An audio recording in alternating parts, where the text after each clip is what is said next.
Hey guys, it's Jeffery Donavan out for Metal Titans in Portland, Oregon, 2016 on the Make America Metal Again tour with Francesco from W Know. How are you today, man? Hey, what's up? I'm doing great. So obviously the tour is sort of a easy stab at Donald Trump. Was that something that you guys did lightheartedly because people are obviously thinking about the upcoming U.S. election, or was that sort of like making a statement? What was the goal in titling a tour with sort of a bit of controversy? Yeah, it was kind of like, make a situation that we think is ridiculous. Just make it fun and sure. Use it as a, just cool yeah, thing. I mean, it's make people smile. It's kind of interesting that a businessman, either a businessman, a New York Jew, in all honesty, not saying anything derogatory about that, or somebody who's, got a long political process is going to be the next president. Oh my God, seriously. It's like there's sort of one good option, and he's getting roadblocked at every turn. But enough about politics. We're here for metal. We're here to rock. So obviously, with the W Know, it's all an assemblage of ex-members. You've done time in All Shall Perish. Howard, of course, from Killswitch Engage. And, Ryan Wombly did a lot of years in Bleeding Through. Have you guys gotten any kind of stigma that it's sort of like, oh, well, this is all what you guys fell into? Or has it been the opposite and inverse where, no, this is a super group of everyone putting their best efforts forward into a new group?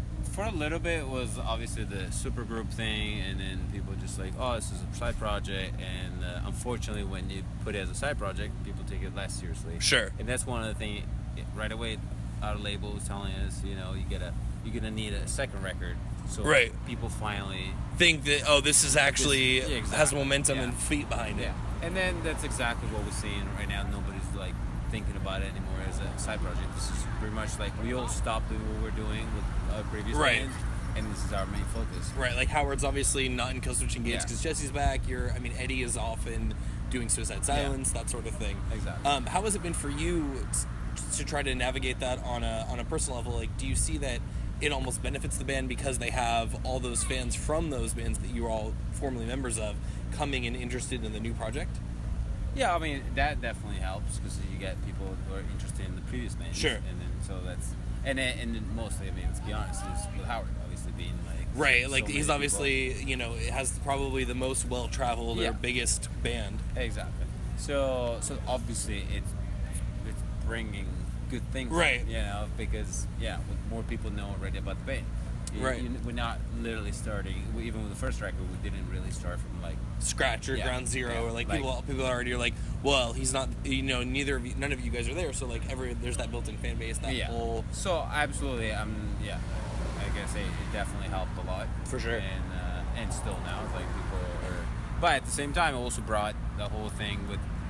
Some people saying oh, this doesn't sound like Killswitch. Oh, this doesn't sound like Killswitch. Right. Well, blah, blah, blah, that's the point. Yeah. Yeah. So obviously on the first record, you guys did probably the most metal cover that we'll ever get done of Eye of the Tiger. Was that more so just for fun? Was it just because you guys all love that song, or? It was actually kind of an idea.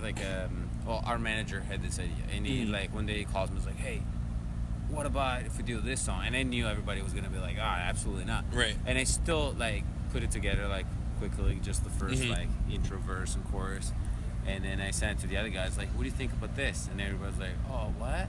And then they all started actually, cool. yeah, because I listened to it today just in prepping for the interview, and I was wait, what do I know this? I was why do I know this beat? But it's really heavier than I would expect it. And then I was oh, it is, okay. Yeah.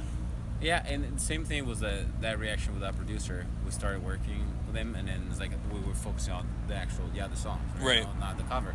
And then at the end, it was oh, we also thinking about doing this. And then when he told me Eye of the Tiger, I was oh, what? And then I played for him. It's absolutely, we got to do it. This is going to be awesome. Right. With Howard's voice. Yeah, it ends up working out. Is that something you guys are ever going to do live, or is it in the set, or? It's not in the set right now. Right.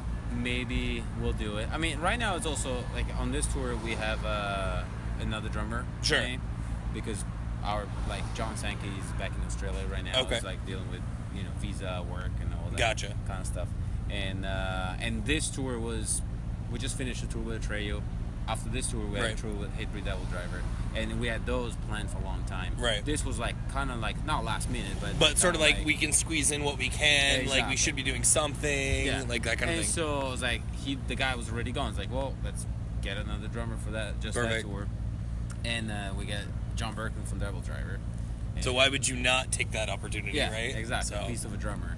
And but like I said, it's like being a headliner, still a long set, and you get to learn so much music. Sure. So it's like, let's not already throw in another like Yeah. curveball. So for you. yeah, he knew some of the songs. He's been working on some songs, and now we'll be actually talking about doing that song live, and we almost did, but Right. no, it's actually not. Yeah, I know that for the band The Devil Wears Prada, it was a blessing and a curse because they covered a rap song, and that was the only song anyone ever wanted to hear. Yeah. So yeah, sometimes you become that band that you have that one song. that one song, and definitely I would assume you're not trying to do that. So one thing I wanted to talk about is your interests outside the band, because I know Ryan, if anyone's not familiar with Ryan, he has Helmerica Customs. You guys have some custom skate decks that he did for W on the tour tonight. He does really cool pinstripes, sort of like new Flash style motorcycle stuff. He also keeps bees. He's a beekeeper when he's not on tour. What do you do personally when you're not on tour? Like, what are your interests or hobbies? I work on. I also produce and mix bands, so I do that. But that's still music, Right. And then one thing that is not music, I love, and I've been doing more and more. I do like 3D art. Okay, so like 3D printing or actual like assemblage pieces? No, it's like not the actual printing, but like basically what I work on, it can all be printed. Okay. But I keep it on like in a 2D image, but it's all created 3D Gotcha. with some of the software, that you. So you're actually making like the actual CAD programs for the things to run, sort of deal, or It's kind of like it stays on the artistic side, the creative side, but you basically, the cool thing is you can create like an object and then you can move it around because it's an actual 3D object. Sure. But then let's say you have a bunch of objects and then that can become an image, so you can really create anything you want. And just recently I started working on some album artwork and Nice. stuff like that, and I just have so much fun. I love it. So you guys obviously, it seems like today there's so many bands out doing sort of similar to what you're doing in the sense of like, metal tours and heavy metal and all that. You have so many different platforms to get the word out about any kind of art, be it music, metal, whatever. But you got Facebook, Twitter, Tumblr. What do you guys do that you feel is unique to try to get the word out? Is it just word of mouth, like the old traditional way, or what do you guys think? I guess it's a bit of both. I mean, with the whole social media thing, you gotta be part of it, unfortunately. Sure.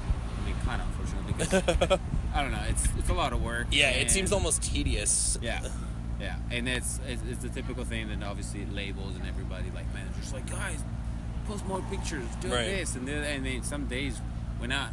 Right, like I just want to sleep. I'm tired. Or you're in a parking lot at a Walmart doing nothing. And right. It's like post pictures. Like what? Of what? Of what? The ground? Yeah. So it's sometimes we just laugh just because of that. But